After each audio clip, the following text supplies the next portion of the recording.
now that we're done with loops, we'll be covering a very important concept, functions. So functions are also they are available in majorly all languages, and JS is no different. So we have functions in JS, and as variables you can have two types of functions. A regular function, so you just have the keyword function, then the name of the function followed by parenthesis and curly braces. So this is how you define a regular function with the name of name function. So the function keyword, then the name, and then the function body, whatever. So console.log hey. So this is a function which just prints hey on your screen console. You can have another you can declare the same function another way, so it's called arrow functions. So what you actually do is you use the let keyword and then give the function name. So I'll just write arrow function equals, and now I will define the function. So how arrow functions work is like this: the parentheses are here, then you give an arrow which is an equals to and greater than sign, we make an arrow sort of stuff, and then the curly braces to have the function body. So it will be console.log hello. So both are doing nothing, both are simple functions which just print hey and hello respectively.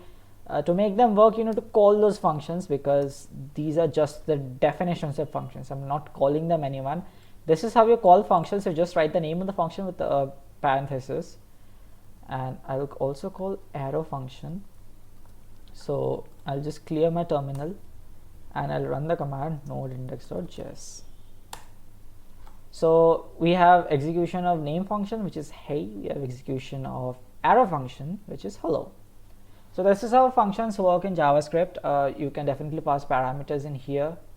So if instead of hey I just want to print my name, so I'll just pass a parameter name and print it.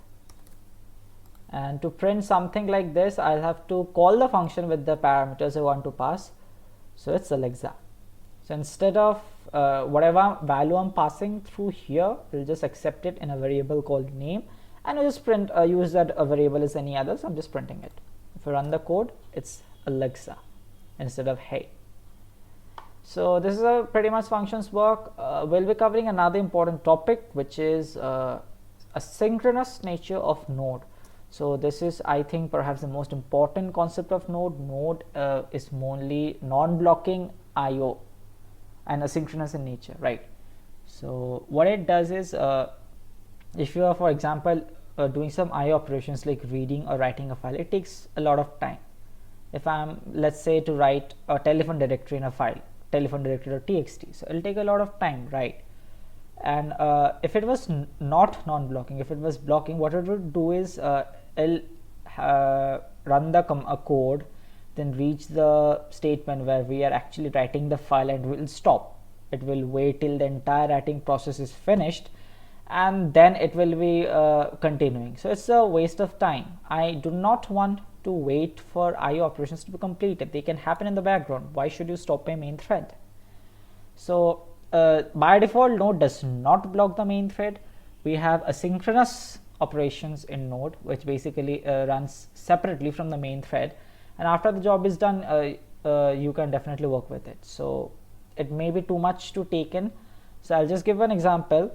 I'll use arrow functions because that's I like them a lot. So let func name is equals to an arrow function as before. We have seen this statement, but I'll write async over here. So what this async keyword does is makes this func name asynchronous in nature. So you see, it now returns a promise instead of a void. A promise is like a promise in English. Like the function promises to give you something. It will give you some result, something. It will either end up in a success or a failure. It will be either resolved or rejected. So if I have this async, I'll just use, let's say I really want to write a file. So this is Node.js. It gives you a great lot of modules, and I'll be using something called fs.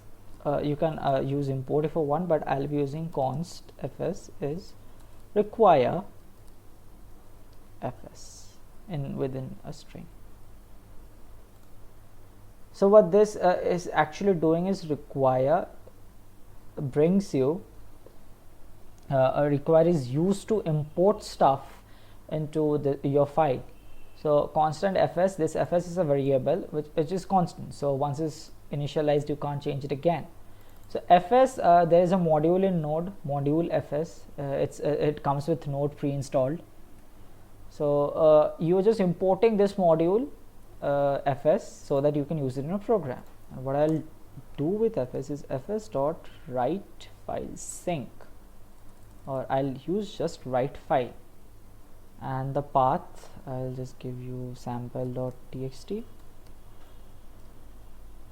Then the data, which will be a string, hello from Alexa, and then an option which I won't give, but I'll give a callback. So console.log, done. So what I did here was I have fs.writeFile function. So writefile is a function which falls under this fs module. So it takes in a path name sample.txt. So inside the same directory it will create a file sample.txt. It will write this string hello from Alexa, and after the writing process is done, it will execute this callback. So callbacks are functions, pieces of functions which happen after the main operation is done. So the main operation here is writing the file. It takes some time. It will take some time to write the file. So after this process is done, it will execute whatever is written inside the callback. So to make things into perspective, I'll just execute func name, and I'll give a simple console.log started. So we in the last example we saw that functions, they run in order, right? So it was hey and then hello. So you may think that function name, okay, it will write the file and then it will print done, and then it will execute statement number 10, which is console.log started. But in reality what happens is it first prints started and then done. So this entire part, this entire function is, it takes a bit of time to write this file. Okay, it takes a bit of time for this entire operation. So this one takes time. The execution of func name takes time. What Node does, it does not wait, it just starts the function and it does not wait for it to complete. It won't wait because it's asynchronous. It will not be waiting for this function, but instead it will go below and just give console.log. So it will run the code in proper order, but it won't wait for any operation that takes times because it's asynchronous in nature. So it found this first line required.fs. Okay, cool. It imported fs module. Then this entire function, it's like, okay, fine.